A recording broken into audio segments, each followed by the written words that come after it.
তারা প্রশাসনের সাথে যোগাযোগ করেছে, পরবর্তীতে বলেছে যে অন্য কেউ যদি এটাতে হেল্প করতে পারে তাহলে তাদেরকে সহযোগিতা করবে। সেই জায়গা থেকে আমরা বাংলা ইসলামী ছাত্র শিবির ঢাকা বিশ্ববিদ্যালয় শাখার পক্ষ থেকে আমরা এই উদ্যোগটি নিয়েছি।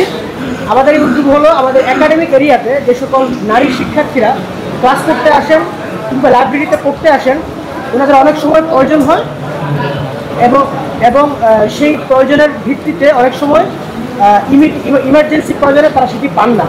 সেই বিষয়গুলো মাথায় রেখে আমরা এই সিদ্ধান্তটি নিয়েছি যে আমাদের একাডেমিক এরিয়াতে 5টা জায়গায় আমরা এই স্যানিটারি ন্যাপকিন ভেন্ডিং মেশিন এগুলো স্থাপন করব। এই কাজটি মূলত আমাদের ডাকসু নির্বাচনের পূর্বেই করার কথা ছিল। আমরা যখন পানির ফিল্টার দিয়েছি, পানির ফিল্টারের পরবর্তী প্ল্যান ছিল যে এটা করা, কিন্তু পরবর্তীতে যখন ডাকসু নির্বাচনের তফসিল ঘোষণা করা হয় এবং সেখানে স্পষ্টভাবে আচরণবিধিতে লেখা ছিল যে কোনো ধরনের গিফট দেওয়া নিষিদ্ধ, সে আচরণবিধির কোনো ধরনের সামাজিক কাজ করা কিংবা সেবামূলক কাজকর্ম এগুলো নিষিদ্ধ ছিল। সেই আচরণবিধির কথা মাথায় রেখে আমরা আমাদের এই উদ্যোগটিকে ওই সময় স্থগিত করেছিলাম। তো নির্বাচন যেহেতু এখন শেষ হয়েছে, এই জন্য আমরা নতুন করে এই কাজটি আবার অব্যাহত রাখছি। আমরা আমাদের একাডেমিক যে 5টি জায়গাতে এগুলি স্থাপন করব, এর মধ্যে একটি হচ্ছে টিএসসিটি স্থাপন করব, এরপর হচ্ছে আমাদের সেন্ট্রাল লাইব্রেরিতে আমাদের অনেক বোনেরা পড়তে আসেন এবং সারাদিন তারা থাকেন, সেই কথা চিন্তা করে এখানে একটা স্থাপন করা হবে। এর বাইরে হচ্ছে আমাদের কার্জন হলে একটা স্থাপন করা হবে, এরপর হচ্ছে আমাদের মুকাররম ভবন একটা স্থাপন করা হবে, আর আরেকটা হচ্ছে আমাদের এফবিএস বা বিজনেস ফ্যাকাল্টি এই জায়গাতে স্থাপন করা হবে।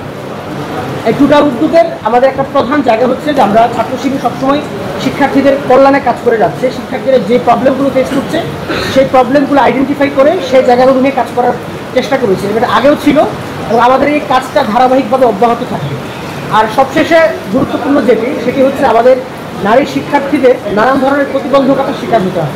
আমরা জানি যে আমাদের নারী শিক্ষার্থীরা অনেক কন্ট্রিবিউশন রেখেছেন, তাদের মেধা এবং যোগ্যতার উপর ভিত্তি করে আমাদের দেশ ও সমাজের জন্য অনেক কন্ট্রিবিউশন রেখেছেন। বিশেষ করে আমরা জুলাই বিপ্লবে দেখেছি আমাদের নারীরা, আমাদের বোনেরা একেবারে সম্মুখ সারিতে থেকে সর্বোচ্চ অগ্রণী ভূমিকা পালন করেছেন। তো সেই কথাগুলো চিন্তা করে আমাদের একটা প্রধান ফোকাসের জায়গা এবং আমাদের নৈতিক দায়িত্ব যে আমাদের নারীরা যেন তাদের উপযোগী একটি শিক্ষার পরিবেশ নিশ্চিত করতে পারে, সেটার প্রেক্ষিতে আমরা আমাদের এই উদ্যোগ নিয়েছি। এবং ছাত্র শিবির ঢাকা বিশ্ববিদ্যালয় সবসময় শিক্ষার্থীদের পাশে ছিল এবং এই ছাত্র কল্যাণমূলক কাজের ধারাবাহিকতা সামনের দিনগুলোতে অব্যাহত থাকবে।